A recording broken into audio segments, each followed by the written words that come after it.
She thought the cold steel pressed against her spine was a mugging. Instead, a voice whispered her full name, dragging her into a black SUV. Sorella Mooncrest wasn't a victim of random violence. She was the $15 million collateral her father left behind. And the devil had come to collect. The rain in Boston was merciless that Tuesday evening, slicking the cobblestones of Congress Street in a layer of icy black glass. Sorella Mooncrest, a junior architect at a prestigious downtown firm, pulled her trench coat tighter around her shoulders. She was exhausted. It was past 11 and the financial district was a ghost town. She just wanted to get to her Audi, drive back to her Beacon Hill apartment, and sleep for a week.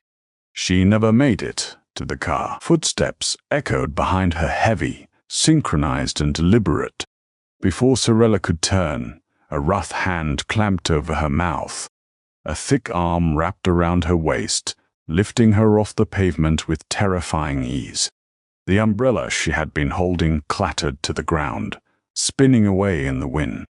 She screamed, but the sound died against a leather-gloved palm. "Don't fight, Miss Mooncrest. It only makes it worse," a gravelly voice murmured in her ear. She was shoved into the back of a waiting Lincoln Navigator. The doors locked with a heavy final thud. Two men sat in the front, and the third, the man who had grabbed her, sat beside her in the back. He was broad-shouldered, wearing a tailored charcoal suit that looked entirely too expensive for a street-level thug. "Who are you?" Sorella gasped, her heart hammering against her ribs like a trapped bird. "My father is Richard Mooncrest. If you want a ransom—" "We don't want a ransom," the man beside her interrupted, his tone deadpan. He pulled a syringe from his breast pocket. "We are collecting a debt." A sharp pinch bit into her neck. Panic flared hot and bright in Sorella's chest, but within seconds the sleek leather interior of the SUV dissolved into darkness. When Sorella finally opened her eyes, the world was achingly bright. She blinked against the glare of floor-to-ceiling windows overlooking a sprawling, mist-shrouded forest. She was lying on a king-sized bed in a minimalist room dominated by slate gray and stark white. Panic returned, cold and sharp. She scrambled off the mattress, her bare feet hitting heated hardwood. She rushed to the heavy oak door and yanked the handle. Locked. It's a biometric lock. You won't break it. Sorella spun around. Sitting in a leather wing-back chair in the darkest corner of the room was a man. He was reading a file, a crystal tumbler of amber liquid resting on the side table next to him. When he looked up, the air in the room seemed to vanish. He was strikingly handsome, but it was a cold, brutal kind of beauty. Sharp jawline, dark hair perfectly swept back, and eyes the color of cracked asphalt. He wore a bespoke navy suit without a tie, the top two buttons of his crisp white shirt undone. He moved with the lazy, terrifying grace of an apex predator as he closed the file and stood up. "Where am I?" Sorella demanded, forcing her voice not to tremble. "You are at my estate in the Berkshires," the man said, taking a slow step toward her. The faint scent of cedar and expensive tobacco drifted into her space. "My name is Lucian Ashcroft. And you, Sorella, are my new property." Sorella let out a breathless, incredulous laugh. "You're insane. You can't just kidnap people. My father will have the FBI tearing the state apart to find me." Lucian didn't smile. He didn't even blink. He simply walked to the foot of the bed and tossed the file he had been reading onto the mattress. "Look at it." Sorella hesitated, then snatched the manila folder. Inside were bank statements, wire transfers, and offshore account numbers routed through the Cayman Islands and Cyprus. There were photographs of her father, Richard Mooncrest, shaking hands with men Sorella didn't recognize. "Your father," Lucian began, his voice a smooth, dangerous baritone, "is not the legitimate hedge fund manager he pretends to be. For the last 5 years, he has been laundering money for my organization through his firm, Apex Holdings. A month ago, $15 million disappeared from a secure ledger. He wouldn't, Sorella whispered, staring at the documents. The numbers were staggering. He wouldn't steal from the mob. He did, Lucien corrected softly, and when I sent my associates to politely ask for it back, Richard vanished. He emptied his personal accounts, sold his assets under the table, and ran. Then find him, Sorella shouted, slamming the file down. Why am I here? I don't know anything about his business. Lucien closed the distance between them. Sorella tried to back away, but her spine hit the reinforced glass of the window. Lucien stopped mere inches from her. He reached out, his knuckle lightly brushing against her pale cheek. She flinched, but he didn't pull away. Because, Sorella, Lucien murmured, his dark eyes tracing the terrified lines of her face.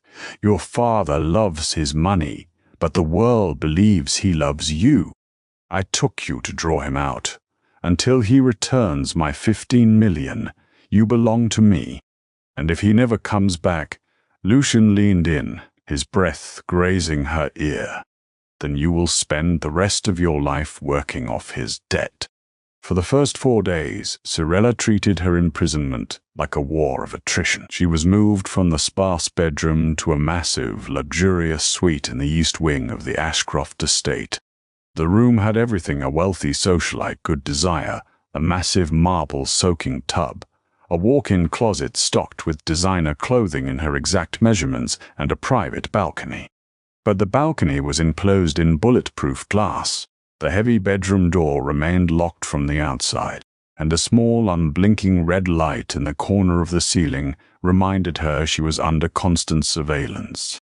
She refused to wear the clothes Lucien provided, opting to wash her own work clothes in the sink and wear them until they were stiff. She threw the gourmet meals delivered by the silent housekeeping staff at the walls. She screamed at the cameras until her throat bled. Lucien watched it all. Sitting in his subterranean security room, Lucien stared at the monitors. His second-in-command, Matteo, stood behind him, arms crossed.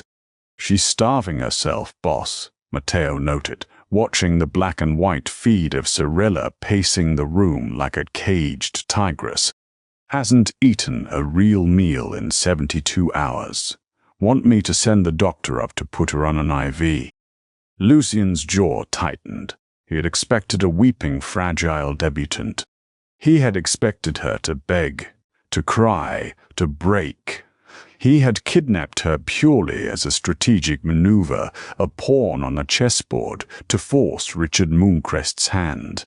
But watching her hurl a Ming vase at the reinforced door, watching the absolute fire in her eyes, Lucien felt an unfamiliar dark pull in his chest.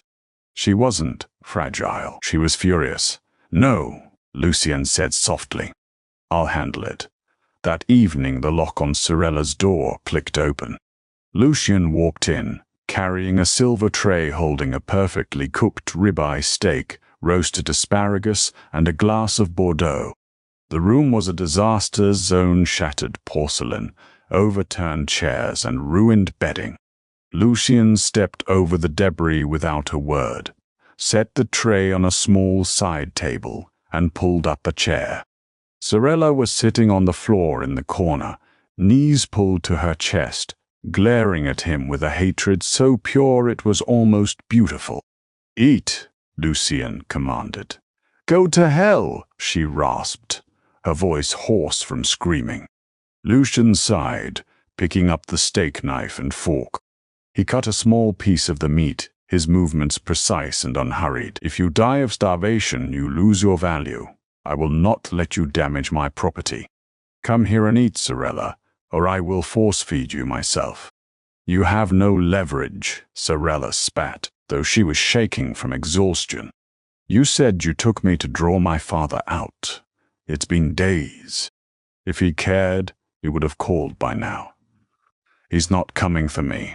You're holding a worthless hostage. Lucien paused. He stared at her, a flicker of genuine pity cash-crofting his cold features. He set the knife down and reached into his jacket, pulling out a sleek black smartphone. He tapped the screen and set it on the floor between them. "I wasn't going to show you this yet," Lucian said quietly, "but you need to understand the reality of your situation." A recorded audio file began to play, the sound of a ringing phone, followed by a frantic, breathless voice. "But Ashcroft, listen to me. I don't have the money yet. I need more time." It was her father. Sorella's breath hitched. "You are out of time, Richard," Lucian's recorded voice replied, icy and calm. Wait! I have something else, something better. You want collateral? Take Sorella." Sorella's heart stopped. The world around her seemed to warp and distort. "Your daughter?" Lucian's voice asked on the tape, sounding mildly amused. "Yes. She's at the Beacon Hill apartment. She leaves work every night at 11. Take her. Do whatever you want with her. Just give me a 72-hour head start to get to Geneva. I'll wire the money from there. Deal?" That recording clicked off. The silence in the room was deafening. Sorella stared at the phone, her mind fracturing. Her loving father, the man who taught her to ride a bike, who paid for her architecture degree, who called her his little princess, had sold her to a mafia syndicate for a 3-day head start. He had traded her life for his own skin. A choked, pathetic sob escaped her lips. She pressed the heels of her hands to her eyes, but the tears came anyway, violent and soul-crushing. The betrayal tore through her chest, leaving nothing but a hollow, agonizing void. Lucian watched her break. He had dismantled enemies and ordered executions without batting an eye, but the sight of Sorella shattering on the floor made his chest constrict in a way he despised.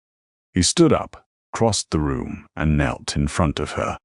He didn't offer empty comforts. He simply reached out and pulled her trembling hands away from her face. He used his thumbs to wipe the tears from her pale cheeks. "He is a coward," Lucian said, his voice dropping to a low, intense register. "He threw you to the wolves to save himself. Why did you play that?" Sorella sobbed, looking up at him with broken, bloodshot eyes. "To torture me. To wake you up," Lucian replied. "To show you that there is nothing left for you out there. The life you had in Boston is dead. The father you loved never existed." He picked up a piece of the steak he had cut and held it to her lips. "Eat, Sorella. Survive this." She was too broken to fight. Slowly, mechanically, she parted her lips and took the food. Lucian stayed with her for an hour, feeding her, pouring the wine down her throat, watching the color slowly return to her face. When she finally fell into an exhausted sleep on the floor, Lucian picked her up. She was so light, so fragile in his arms. He laid her gently on the bed, pulling the thick duvet over her shoulders. As he stood looking down at her sleeping form, Matteo appeared in the doorway. "Sir," Matteo whispered, "we found a lead on Richard. He touched down in Zurich 3 hours ago. I have a team ready to fly out. We can grab him, bring him back, and dump the girl." Lucian stared at Sorella. He looked at the stubborn set of her jaw, the tear stains on her cheeks, the fierce, tragic beauty of a woman who had just lost her entire world. He thought about sending her back to Boston, back to a hollow life where she would forever look over her shoulder. "Call off the team," Lucian ordered quietly. Matteo blinked, confused. "Call them off, but the 15 million. "I don't care about the money anymore," Lucian said, his eyes never leaving Sorella's face. A dark, possessive obsession had taken root in his mind, wrapping around his logic like a vine. He reached out, brushing a strand of hair behind her ear. Richard Mooncrest thought he was buying his freedom. He didn't realize he was selling me something priceless. Lucian turned to Matteo, his expression hardening into absolute terrifying resolve. Let Richard run. The debt is paid. He looked back at the bed. She stays. And from now on, she doesn't leave my sight. Over the next 3 months, the Ashcroft estate in the Berkshires transformed from a prison into a gilded sanctuary. Sorella Mooncrest stopped screaming at the cameras and stopped throwing her meals. The devastating realization of her father's betrayal had burned away her old life, leaving only ashes. And from those ashes, Lucienne Ashcroft carefully, methodically, built her a new world. The locked doors were quietly unlocked. Her boundaries expanded from the bedroom suite to the sprawling library, the greenhouse, and eventually the entire estate grounds. But true to his word, Lucien never let her out of his sight. If he was in his study orchestrating the import of untraceable shipments through the port of Newark, Sorella was sitting on the leather sofa near the fireplace, a silent fixture in his violent empire. He didn't treat her like a captive anymore. He treated her like a queen. When he noticed her staring blankly at the walls, mourning her lost career, Lucien had a massive, custom-built mahogany drafting table delivered to the library. He stocked it with the exact tools she favored: precision rotring pens, architectural-grade Fabriano paper, and Copic markers. He had paid attention to the smallest details of her life before he stole it. The tension between them shifted, mutating from fear into a dark, electric gravity. Lucien was a man carved from ice and violence. Yet around Sorella his harsh edges softened. He listened to her opinions on his legitimate real estate investments in Manhattan. He bought her a wardrobe of custom Givenchy and Armani, insisting she wear silk while she drafted blueprints for buildings she might never see constructed. But a king distracted by his queen is a vulnerable king. In late November, Lucien forced Sorella to accompany him to a high-stakes sit-down at the Algonquin Club in Boston. It was neutral ground, an opulent wood-paneled institution where the city's elite rubbed shoulders with its most dangerous ghosts.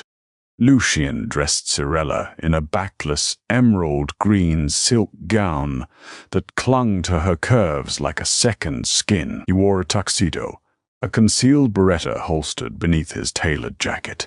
"Stay close to me," Lucien murmured as they stepped out of the armored Maybach and into the freezing Boston night. His hand rested firmly on the small of her bare back, possessive and unwavering. "Do not speak to anyone unless I introduce you." The meeting was in a private dining room on the 3rd floor. Sitting at the head of the long oak table was Dominic Costa, the ruthless underboss of the Rhode Island Syndicate. Costa was an older, brutal man with a scarred neck and eyes like dead black stones. He had been encroaching on Lucien's territory in the shipping yards, and the tension was a lit fuse. When Lucien entered with Sorella, the room went dead silent. Costa's men, thick-necked thugs in cheap suits, stared openly at her. "Ashcroft," Costa sneered, leaning back and lighting a cigar. "I didn't know we were bringing escorts to business negotiations." "Who's the skirt?" Lucien didn't raise his voice, but the sudden plummeting temperature in the room was palpable. He pulled a chair out for Sorella, seated her, and then stood behind her, his hands resting on her bare shoulders. "This is Sorella," Lucien said, his voice a lethal, quiet purr. "And if you or your men look at her for 1 second longer, Dominic, I will have your eyes carved out of your skull and served to you on a silver platter. Now, let's discuss the Newark ports." The meeting was brief, hostile, and entirely unproductive. Costa refused to back down, and Lucien promised a war. But as they walked out of the club, Sorella felt a cold dread pooling in her stomach. Costa hadn't been looking at her with lust. He had been looking at her with recognition. The trap sprang on Interstate 90. They were 40 miles outside of the Berkshires when the headlights behind them suddenly multiplied. 3 black SUVs surged forward, boxing in Lucien's Maybach. "Down!"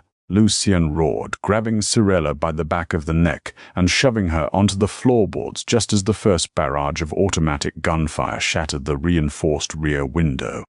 The world exploded into chaos.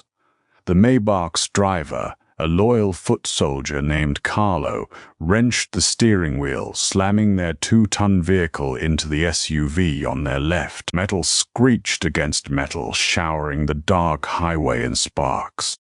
The cabin filled with the acrid stench of gunpowder and shattered safety glass. "Keep your head down," Lucien shouted over the deafening roar of the engine. He kicked open his door as the Maybach skidded to a halt on the snowy shoulder, drawing his weapon. Cirilla pressed her hands over her ears, screaming as bullets tore through the plush leather seats inches from her head. She watched through the smoke as Lucien moved with terrifying, practiced efficiency. He didn't cower. He stepped into the line of fire, his gun barking twice, dropping a man who was charging their car with an assault rifle. Matteo and the escort vehicle had caught up, turning the highway into a slaughterhouse. Within 3 minutes, it was over. Costa's men were dead on the asphalt. But as Lucien turned back to the car, his face was pale and his breathing was shallow. He climbed into the back seat next to Cirilla, leaning heavily against the door. He pressed a blood-soaked hand to his abdomen. "Lucien!" Cirilla gasped, scrambling toward him. Her emerald dress was ruined, covered in glass and soot. She pulled his hand away. The bullet had caught him just below the ribs. "Drive," Lucien rasped to Carlo, who was bleeding from a cut on his forehead but alive. Saratoga safe house.